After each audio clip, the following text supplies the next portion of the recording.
This is an instructional video on how to set up and begin play for the board game The Money Pit of Oak Island. This is the first video, and you'll see primarily how to create the dig sites. When you choose a character in the Money Pit of Oak Island, for example Dr. Walter Allen, you will be searching for 5 symbols on the island which will lead you to your relic. This is a relic. As you can see, the relic here is the Spanish doubloon. The 5 symbols match exactly. This symbol here, the symbol there, this symbol, and finally that symbol. All 5 match your character and their theory. The Spanish galleon and Spanish doubloon. So to set up the board game, you need to create the dig sites. First, you need to lay out the 7 relic cards. Here are the 7 relic cards. Lay them out so that you can see the symbols on the back that you need to build the piles. For each dig site, there are 5 symbol cards that must match the relic. Okay? This is how each player is going to find their relic during the game. Along with the 5 relic symbols you just saw, there are also 4 dirt cards. The game comes with 28 dirt cards, so you'll need 4 for each dig site.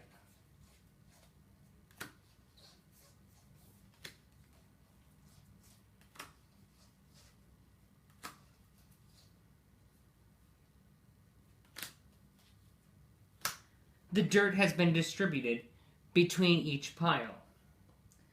Now, you're going to add the symbol cards. This is very simple. You'll see here for the Spanish doubloon, he needs a symbol like this, a symbol like this, a symbol like this, and a symbol like this, and a symbol like this. This pile is now complete. This pile now has a total of 9 cards. 1, 2, 3, 4, 5, and 1, 2, 3, 4.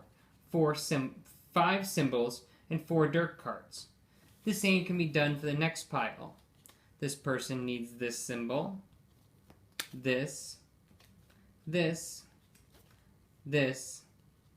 and this.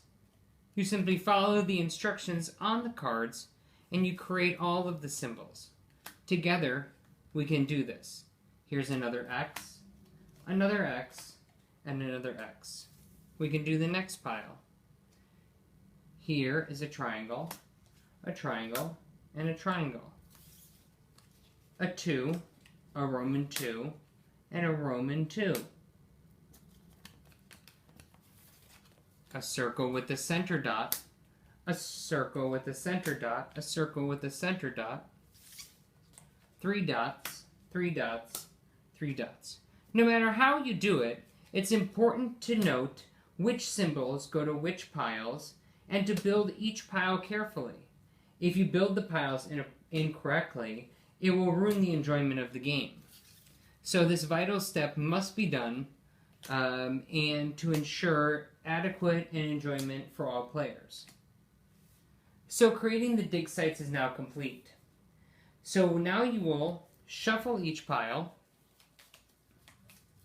and place it inside the relic. The symbols are down here, the symbols are down here. Symbols down, symbols down. Shuffle the pile. Symbols down, symbols down. Okay. Shuffle this pile.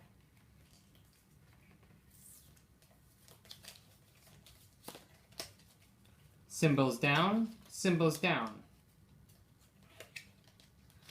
Shuffle each pile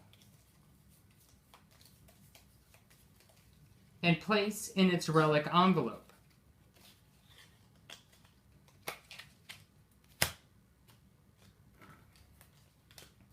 The more you play the game, the more you'll be familiar with setup.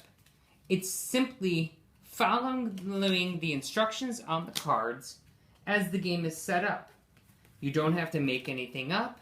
you don't have to guess. It's the 5 symbols that the relic is associated with, and 4 dirt cards. So each of these relic envelopes will contain a 9 cards total. It's important to note that your artifact cards are not a part of creating the dig sites. So you've shuffled these cards, you've placed them in their relic envelopes, okay? And that completes this page of game setup. Moving on to the next page, you're going to place the dig sites.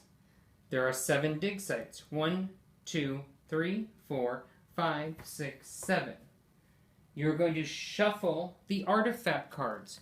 Before worrying about the relic cards, these are your 7 artifacts. For example, pieces of chain, heart-shaped stone, coconut fiber, wrought iron ruler, Spanish scissors. These are 7 common artifacts that aren't tied to any one specific theory, but support a theory in their magnitude. You need multiple of these to win the game. You need 3 to be exact. So you'll take the 3 artifacts and place them on each dig site draw pile. The artifact cards form the base of your dig site piles. So now you've placed the artifacts random, and you have the 7 relic envelopes. You will gather these envelopes. These envelopes are all the same, and you can't tell which one is the Spanish doubloon, which one is the British naval button, which one is Marie Antoinette's cross.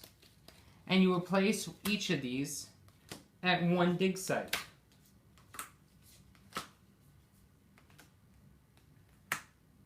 Now, each dig site, you will reveal the cards, tuck the relic, oh, there's one more card in there, make sure the cards are out, tuck the relic underneath the board so no one can see it. You may even choose to reshuffle these cards, but you place them on top of the artifact card. The artifact card remains on the bottom of each dig site.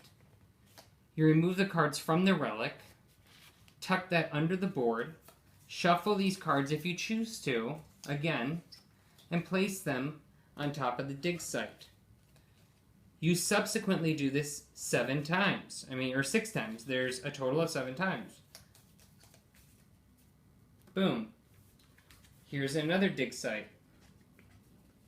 Again, I'm not looking at which relic this specifically is, because that's on the back of the card, and that is hidden information. I'm almost done setting up the game, and this has only taken a couple of minutes. But setting up the game properly ensures that everybody will have a fair chance to prove their theory. No one has any advanced knowledge of the clues or where their relic is located. I'm almost done. 1 more to go. Fantastic. 1 more shuffle. And now I have completely set up the board for the dig sites. There are 7 dig sites.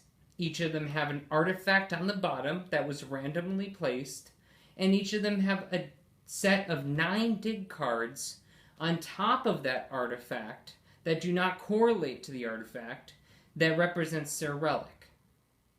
Where is Dr. Walter Allen's 5 symbols and his stranded Spanish galleon treasure? Do you know? There's only one way to find out now, and that's by playing the game.